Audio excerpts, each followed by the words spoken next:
شروع اللہ کے نام سے جو بڑا مہربان اور نہایت رحم فرمانے والا ہے۔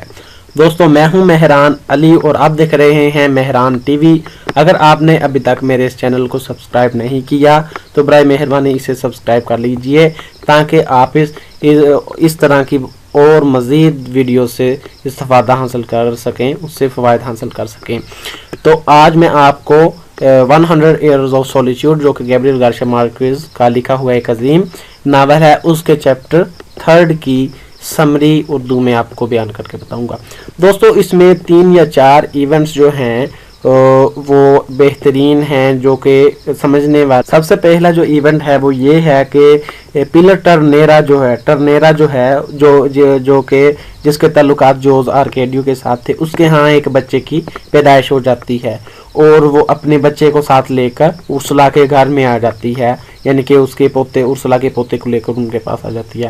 تو جو آرکیڈیو بینڈا جو ہے جو کہ دادا ہے اس بچے کا، وہ اس بچے کا نام جوز آرکیڈیو ہی رکھتا ہے اپنے بیٹے کے نام پر۔ ابھی اس کا بیٹا واپس نہیں آیا، وہ جپسیز کے ساتھ چلا گیا تھا جپسیز کے ساتھ۔ تو پھر جو وہاں پر دوسرا جو مین سین ہے وہ یہ ہے کہ ربیکا کا جو ہے وہ ارائیول آ جاتا ہے۔ اس سے پہلے ایک اور بات بھی ہے، وہ یہ ہے کہ جب جپسیز دوبارہ آنے کی کوشش کرتے ہیں، دوسری بات جب وہ آتے ہیں اس علاقے میں تو انہیں آنے نہیں دیتی، ارسلا انہیں آنے نہیں دیتی اور نفرت کا اظہار کرتی ہے اور وہ کہتی ہے کہ ان لوگوں کی وجہ سے اس نے اپنے بچے کو کھو دیا ہے۔ تو ہوتا کیا ہے کہ یہ اپنے جب اس کا بیٹا بھی واپس آتا ہے تو وہ آگے چل کے بتاتا ہوں آپ کو۔ دوسرا جو ایونٹ ہے وہ یہ ہے کہ ربیکا کا ارائیول ہوتا ہے۔ ایک بڑی مجبور یتیم بچی ہے جس کا کوئی رکھوالی کرنے والا نہیں ہے اور اسے ایک بیماری بھی ہے جس کی وجہ سے کوئی بھی اسے نہیں رکھتا۔ تو جوز آرکیڈیو بینڈا کے جو جاننے والے ہیں، کوئی ایک شخص ہے، جاننے والے لوگ ہیں، وہ اس بچی کی رکھوالی کے لیے جو ہے وہ جوز آرکیڈیو بینڈا کے پاس اور ارسلا کے پاس اس بچی کو بھیج دیتے ہیں۔ اس بچی کو جس بیماری کا عرضہ ہے، جس بیماری میں مبتلا ہے، وہ ہے انسومینیا پلیگ، یعنی کہ نیند نہ آنے کی جو طاعون کی بیماری۔ تو ایک کینسر کی طرح کی بیماری ہے جو کہ پھیلتی ہے اور یہی ہوتا ہے کہ جب یہ وہاں ان کے پاس رہنا شروع کر دیتی ہے تو وہاں پر تمام لوگ جو ہیں ان کی نیند اڑ جاتی ہے، ساری رات وہ لوگ جا کر گزارتے ہیں۔ اسی وجہ سے جو تمام بینڈا فیملی ہے ان کے ارد گرد کے جو لوگ ہوتے ہیں، میکانڈو کا پورا علاقہ جو ہے، پورا گاؤں جو ہے، وہ اس کی زد میں آ جاتا ہے اور تمام لوگ انسومنیا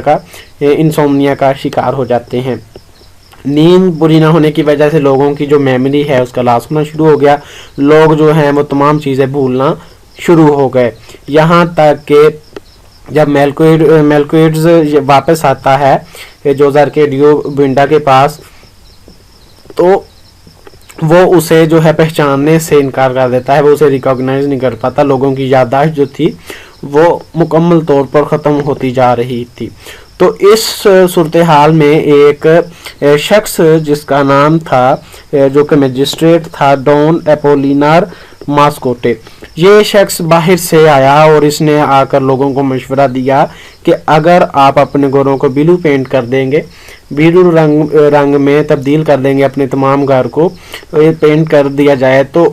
ایسے گھروں میں رہا جائے تو آپ اس بیماری سے چھٹکارا حاصل کر سکتے ہیں۔ تو ایسے ہی ہوا اور لوگوں نے اس بیماری سے چھٹکارا حاصل کیا اور اس ترکیب سے بعد میں یہی شخص جو تھا میجسٹر، یہ اپنی بیوی بچوں کو اور اپنی آرمی کو لے کر اس علاقے میں رہنے کے لیے آ گیا۔ تو اس کا یہ قدم جو تھا وہ جوز آرکیڈیو کو بینڈا کو اچھا نہیں لگا کیونکہ وہ حکمرانی کرتا تھا، وہ فاؤنڈر تھا اور اسے یہ اچھا نہیں لگتا تھا کہ کوئی اس کے مقابلے میں آ جائے۔ تو اس کی جو بیٹی ہے، اس کی یہ جو اپولینر ماسکوٹے جو ہے، اس کی جو بیٹی ہے اس کا نام ہے ریمیڈیوز نام ہے اس کی بیٹی کا۔ تو اس کی بیٹی اور آریلیانو جو ہے،